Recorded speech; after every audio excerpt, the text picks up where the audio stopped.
I feel very lucky to be on the Farmville 2 team. It's like a bunch of all-stars, really. That's been lucky for us, and that's helped us make a really great game. This is a team of rock stars. This is a team of people who really want to create a great product for the users. Using 3D in Farmville 2, it's taken Zynga to the next level. I feel like Farmville 2 has really developed a beautiful art style that really utilizes the 3D elements. We use 3ds Max, and we use the CAT system right out of the box.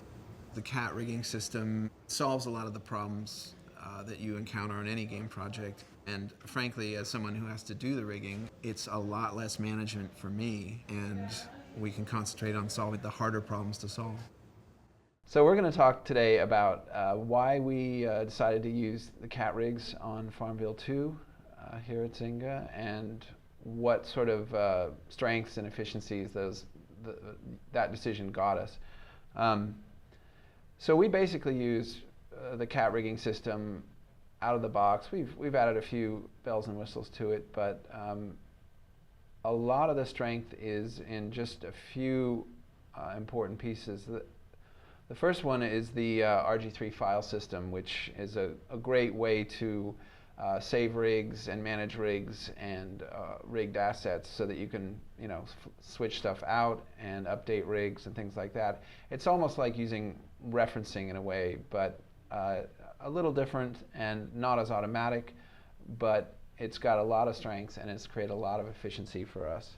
So that allows us to manage the rigs, and that's a really big component when your game has, at last count, I think 36 different animal rigs and growing. So that's a very important aspect of this, versus were it a custom system or a proprietary system, you'd have to be managing all that and building things to manage that, whereas we just get that by default. A couple of the other things that we love about CAT are the layered animation system and the animation clips.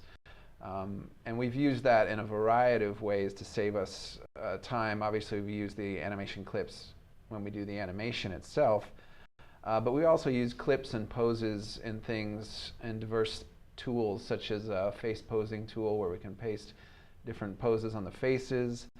We use it in icon generation when we're trying to use standardized poses of the animals and creating icons. That came in really handy for that. So a lot of the systems that exist around the CAT system are very strong systems, stuff that you would probably have to build yourself were you doing custom rigs. And these kind of things off the shelf just allow us to get on with the business of creating the game and creating great animations and creating fun animals. So that's really what we want to focus on. We don't really want to focus on making all those systems from scratch every time. And so that just allows us to get on with the work of making a great game. Okay, so what we're going to look at right now is just one of the things that we do in order to use the CAT rigging system in an efficient way is to repurpose old rigs when we're creating new species. So a lot of the times you'll have an animal, obviously quadruped like a cow, and we're introducing a new species, and we can pretty much take a lot of the work that we've done on that species in terms of the rigging and of course the animation, and move it forward and reuse it with some minor changes, of course.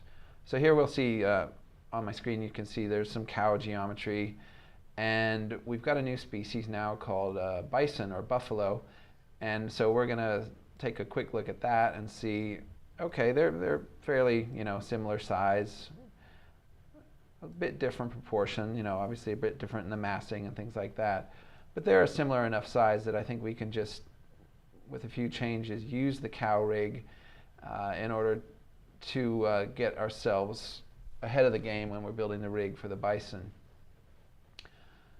So we'll take a quick look at the mesh itself. So here's just the standard bison mesh, and we're going to bring a cow rig in. We've got some CAT tools or some tools set up around the CAT, and we'll just bring a regular cow rig in. So you can see here right away it's it's pretty good in terms of the bones and where they are, but we might want to size that up a bit just to get it to work with it. So we look at something called the scale. The first thing I'll do probably is, of course, change the name. We're going to call it a bison now. And then we have this thing called cat units ratio. And that scale is pretty important for a lot of the things we do with the cat rigs, because that scale tells the animation how to scale when you've pasted animation on.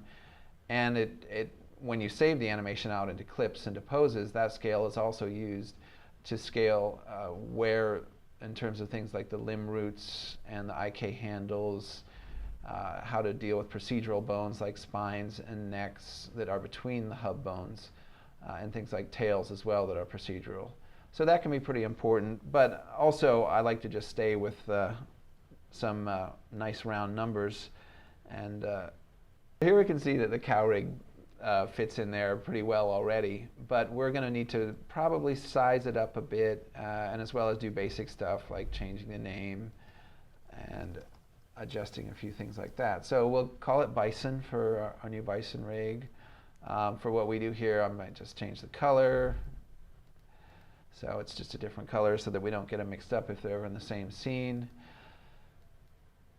And the other thing is to change the cat units ratio. So we want to be able to scale this up, and that scale can affect many things in terms of the way that poses and animation clips are saved and are applied to the rig, and how the animation is scaled when it is applied. So that number is very important in terms of what you're doing in your rig systems. But I do like to keep them in nice round numbers too. I don't want anything too complicated going into 5 decimal places. So I happen to know that 0.9 is probably going to be a pretty good number for the Bison. And you can see that some of the stuff is stretched out a bit. It's not in location, but we're going to fix that. We're going to relocate stuff, so not a big deal. All right, so getting started, moving the bones around and resizing things on the cat rig to get it to fit the mesh. First, you want to just make sure that you're in setup mode. Animation mode versus setup mode is when you have an animation layer and it's on, the play button is on, but for now we're just going to make sure we don't have any animation layers.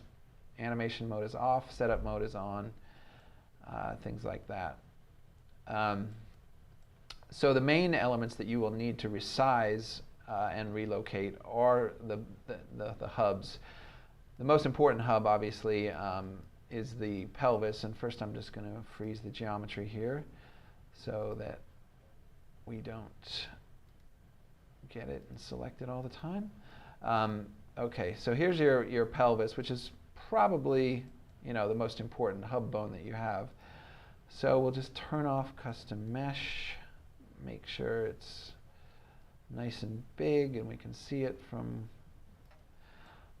sticking out of the geometry. Just want to make sure I can see that wherever. And then you want to relocate that, you know, basically where the base of the spine is going to be in the sacrum. So that's going to be good enough for now for the animal as we're doing it. The rib cage as well. This you'll want to resize probably to fit here.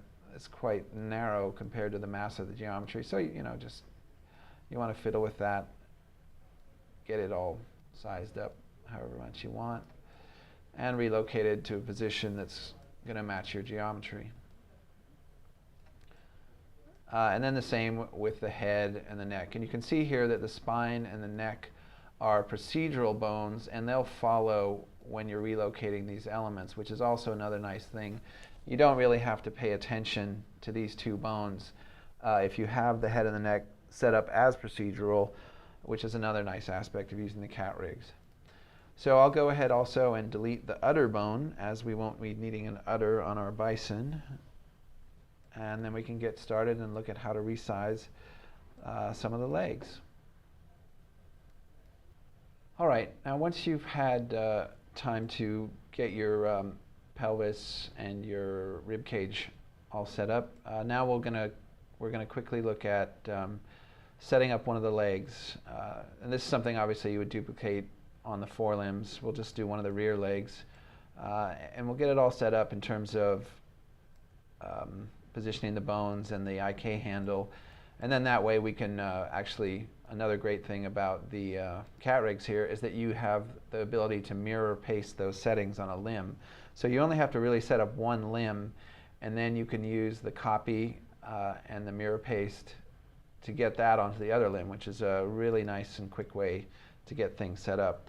So first we need to go through and make sure that everything's unlocked and we're ready to be able to move stuff around as we need to. So I look at the base, my femur here essentially, the base of my limb. It's not locked in setup mode. This is locked, I guess tibia. And this is locked. Those are locked in order to stay together while we move them. And then we have here, we have some, looks like custom geometry from another rig from the cow that I think we'll just turn that off because we want to position that based on actual positioning. We don't really want to use that same custom geometry for the hoof bone there. Okay, and then just quickly look at that, make sure that's unlocked. Yep, setup mode, everything's unlocked. So now we can see that the limb is unlocked and ready to go. And the other thing to note about all these settings in setup mode here, the lock, position, rotation, and scale, those are great things to have if you want to protect your rig after you've built it. So those are the things you would lock up. You would turn all those on if you didn't want the animators to accidentally move joints around or things like that when they're in setup mode. Obviously when they're in animation mode, they should be able to animate what they would like, but in setup mode, you probably don't want people touching those. Okay, so we'll take a look at the leg and the geometry and where we want to set the leg in terms of where the geometry is. And here you can see it's not really in the center of the meat of the leg, so we want to shift that over a bit, and the IK handle as well. And we can just probably get a pretty good top view. You can obviously use like camera clipping here, or you could freeze or hide some things to make your view a little easier. I'm just going to go ahead and sort of plow ahead with this. I know it's kind of hard to see some of it, but we'll do our best. So basically you want to line up all your elements in a vertical line. You don't have to, obviously, but for our purposes, we're just going to have sort of a straight ahead vertical leg set up here.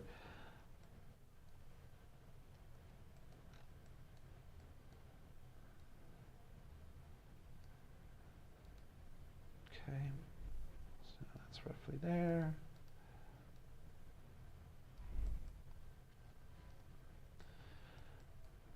Once you have that set up where you want it, now you want to look at where it is. Obviously, you're going to want to set things up to be centered on the joints so that the deformation occurs where the joints are. And that's pretty straightforward as well. I'm going to move this up a little. Get a nice knee bend there. Move that down to the joint.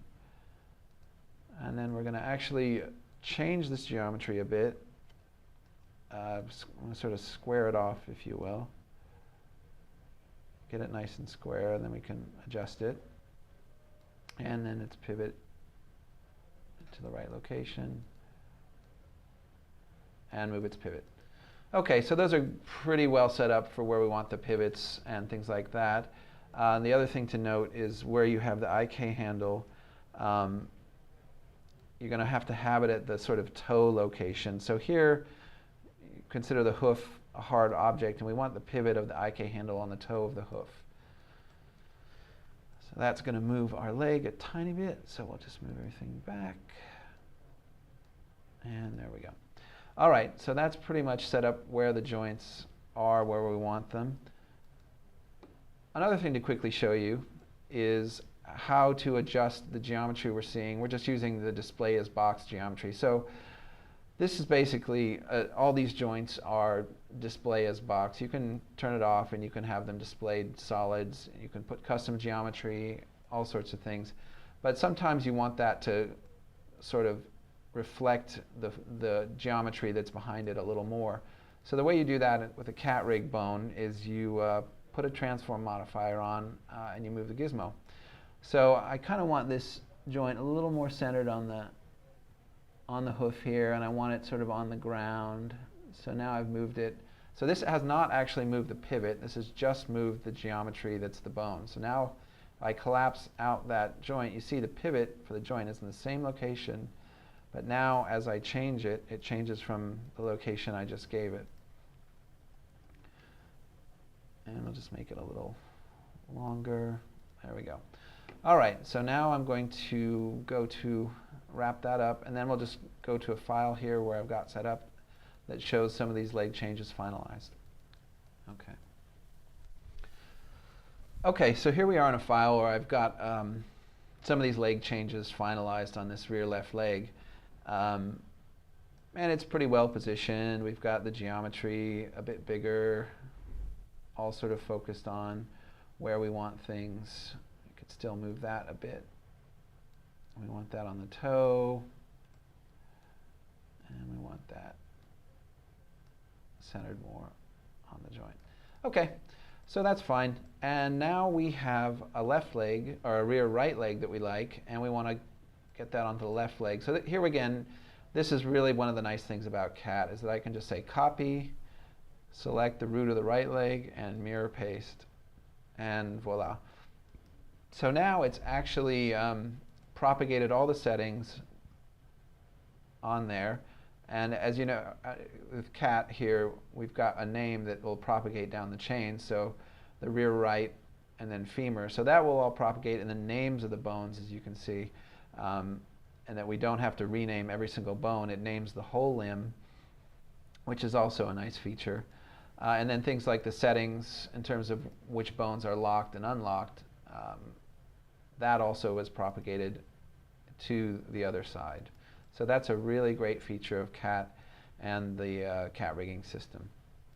That we use a lot for management of the rigs is the Rg3 file format. So the Rg3 file format on the CAT rigs is essentially the rig saved out as itself. So it's obviously it's not a max file. It's a file format that's particular to the CAT rigging system. And the nice thing about that is you can change meshes, you can change rigs, you can update rigs, and things like that. It can be manual. You could automate it with tools, things like that. But it's fairly straightforward on a manual basis. For instance, here I have our already completed bison rig, and I have underneath, this is the completed bison rig that we've seen before. And you can see all the lovely elements are in place, all nice colors, and everything's been finished. But say I were to want to update this, and for whatever reason, you know, perhaps let's just check and make sure we're in setup mode. Say I wanted to have, I don't know, a backwards leg on the bison. So I'll just quickly, like, there we go, we got our backwards leg, and then we're going to propagate that to the other side. Okay, good, double backwards legs. So now I've already saved these rigs as Rg3 files, and I'll just update that file. You can see here that you have a whole panel in the CAT rig load save panel. And I can say, okay, save, and then it'll just, usual normal browsing window. And I'll go to my generic rigs and save that as my bison generic rig. So now if I go into another file, and I update,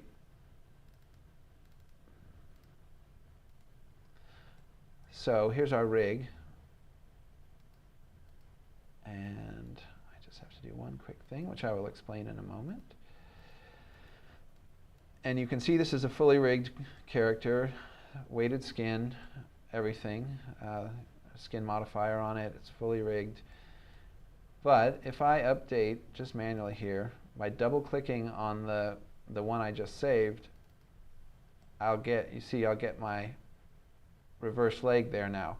So it's taken this rig that I've just saved out from the other file and updated it underneath the skin. So the skin modifier still works, all the skin still works, and everything still works the same. It's just the rig has changed underneath it, which is a very nice thing to do when you're either rigging or even animating. If you've already completed a whole suite of animations, but you need to do some minor rig changes, you can then go in and update your rigs underneath your animations, which is a very powerful way of doing things.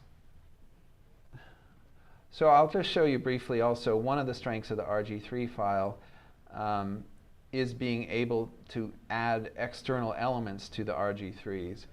So if you look at our rigs and some of the things we're doing here, you can see that one of the things we have are these little point helpers. We just put some point helpers in there to help the modelers when they're centering the eyes, and it's also the pivot location for the eye bones and the eyelid bones.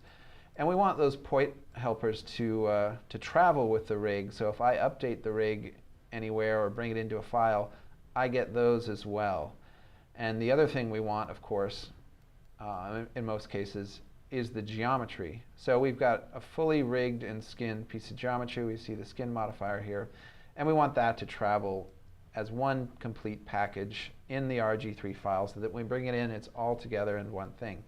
So the way you do that with a cat rig is you do something called add rigging. You can see it here on the cat rig load save panel. There's an add rigging button. And you can see already here I have those two point helpers are part of this rig, the eye left and eye right center. So that's nice. So that if I save this out and bring it back in, I'll have that as part of it as well. You can also see there's other bones. There's the pelvis and other hub bones have this add rigging. But it doesn't really matter which bone you add the rigging to. It will come as part of it for the whole package. So you could be adding, for instance, max bones, any type of helpers, anything really you can add to the rig, and it will package it and bring it along with it, which is a very powerful aspect of the cat rigging system. The rigs themselves have a lot of great stuff, and then anything else you want to think of on top of that, you can package with it. So say I want to make sure this geometry is part of the rig. All I do is hit add. It's going to give you a selection list based on the things that aren't already part of it, and the only thing in this scene that's not a part is the geometry, which is why this is such a short list. And I'll pick that, and you can see it appears there in my extra rig nodes window. So now I just close that, and now that's part of my rig. So one thing to note too is that you see if I just try and delete the geometry, that didn't work. Oh well. Anyway, well, we can stop that before we do that. Just get the version Yeah. that is right and I'll Yeah. switch it. Okay, I'll just do one more quick thing.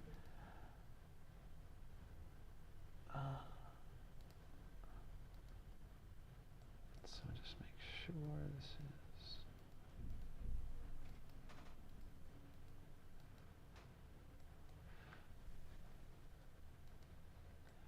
So one other thing I want to show you about the Rg3s and the rigs themselves is the ability to update and on the fly. So you can have you can see I've got some selections here in my rig meshes. I can change to a different rig just by double clicking it, and it's the same rig, the same mesh, as well as just the plain generic rig with no mesh. So just by double clicking, you can see there's different types of things you can go to. So there's a child, back to the adult, whatever you need. And this works whether or not you have animation in the file as well. So say the animator, you have a unique piece of geometry or something that the actual unique animal is doing in the scene, for instance, and you need that specific piece of geometry or that geometry asset in the scene, you can replace whatever they're animating with and update it with that special new asset or whatever they really need to animate. So that's a very powerful feature of the cat rigging system as well. Okay, so once rigging is done, it's handed off to animation, and it's up to animation to deliver a whole slew of animation cycles for Farmville 2. Now I'm going to show you a little bit about how I animate and how the animation team here at Farmville 2 operates. It's no mystery. Most animators at this company use, or most animators in the industry use reference footage. I encourage my team to shoot reference footage of themselves acting out, or somebody who's might be expressive in the company. Before beginning most features, we try to capture all types of reference footage from YouTube, from movies, personal reference footage. So here's an animation I had done a while back, and we have to move very quickly on Farmville too. We have about a day and a half to execute an animation, to block it, to polish it. It's not like film where you have more time to refine animation, so you need to move very quickly. So in this case, I had about a day to execute a little dance animation, and when you finish doing something in the game, you're rewarded with a very delightful moment. In order to get that delightful moment, I turned to my own acting skills here of doing a hoedown. It's quite embarrassing, and it's here for the public to see. But I'll let the camera roll for a good 5 to 10 minutes and just do all types of just bizarre actions, whatever's running through my head. So I just kind of roll with it, and eventually I find something that I like. So coming up here, you'll see that there's a little hoedown that I'd done. That I thought, well, that actually worked for a good cheer moment, a little celebration moment. So I isolated that clip and used it as reference footage to kind of execute this animation. In order to maximize efficiency and increase production, we try to share our animations with like-kind animals. In this case, I'm going to demo sharing the cow animation that I have here with a bison. So the first thing I'm going to do is export this beautiful animation created by one of the animators here at Farmville 2. And I select the helper and I save it out. In this case, I'm saving it to a very specific folder that we have in our pipeline here.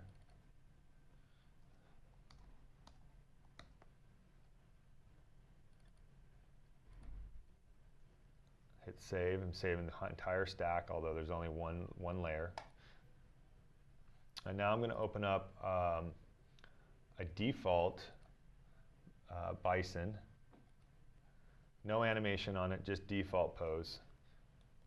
Straight from the rigging department. As you can see, nothing's on it. And at frame 0, I'm going to paste that clip I just saved out. Let's see, where, yeah. Always wish there was a better way to do that. I should have saved the thing for that.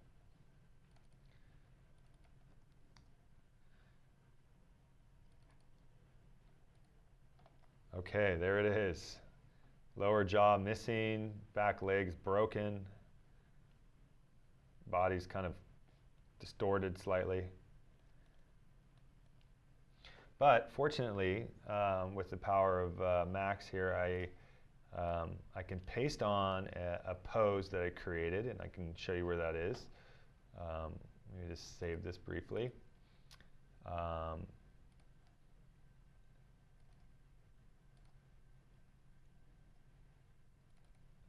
And here we have the idle animation. This is where I'm going to grab my idle pose. This is sort of most of our animations begin and end with this beginning pose. So I've gone ahead and built this pose to kind of define the look and feel of the animal. So here he is breathing, but all I need is this first frame. So I'm going to save out this pose. Oops, excuse me, pose on the Clips Manager here. And I'm just going to save it locally. Or here, I'll save it.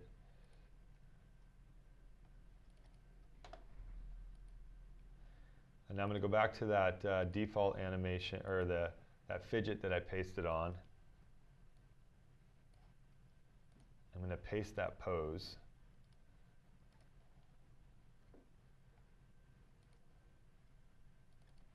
At frame 0 with auto key turned off, scale data checked on. And boom, there you go. Now as you can see, there's a little bit of cleanup with the ears, but overall it's quite minimal.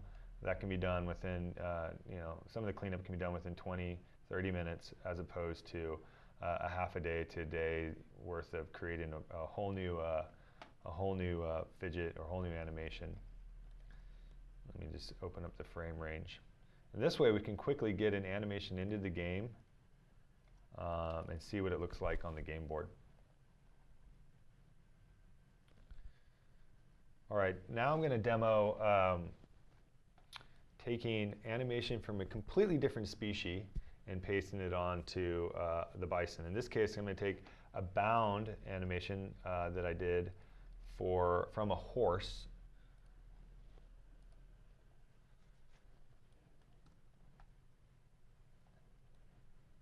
And because quadrupeds are fairly similar, I found that this run cycle, I wanted to actually test to see if this run cycle would work well on a bison.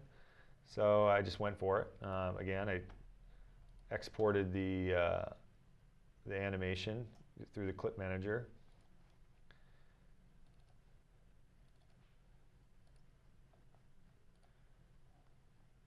And now I'm going to open up the default of the bison. Oops, look, there's still left over there. Let's clear that out. Create a new layer. So now now we're nice and clean, no animation on it. And I'm going to paste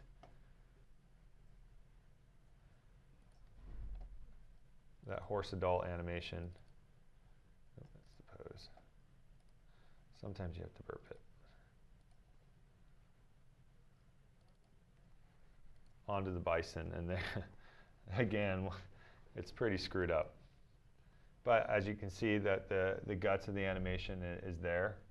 So now what I'm going to do is I created a pose of the bison running. So I'm going to paste that on with auto key turned off at frame 0. And as you can see, we're mostly there. With a little bit of cleanup, we can get this animation looking pretty sweet.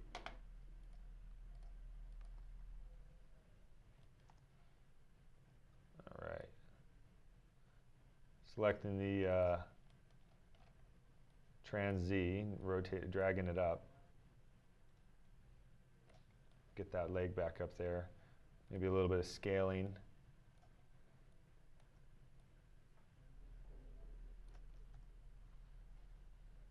With a little bit of massaging the curves, we can get something more like this.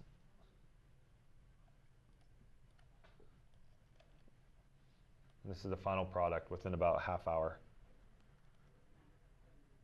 So we've saved a tremendous amount of time not having to create a brand new run cycle for a bison, but rather use a run cycle from another species. Using the cat tool out of the box has saved the animation team countless hours with the layer, using layers, using the clip manager, saving out poses, pasting, exporting and pasting animations. As you saw in my demo, the ability to take animation from one species, apply it to another, tune it, just saves tremendous amount of time and gets a good product out there in a reasonable amount of time. The turnaround in projects is always going to get faster, and the projects themselves have to be very, very limber. And I think in using a product like 3ds Max and CAT, off-the-shelf solutions is the way to go, because you can't reinvent the wheel every time. If you need to turn out a game in 6 months, There's no way you're going to turn that project around if you're just trying to make a brand new pipeline every single time. So you have to lean much more heavily on the technology and on the software products you're using. And I think that's the way forward, is to just use the stuff off the shelf, make a great game, and we can all go home at 6.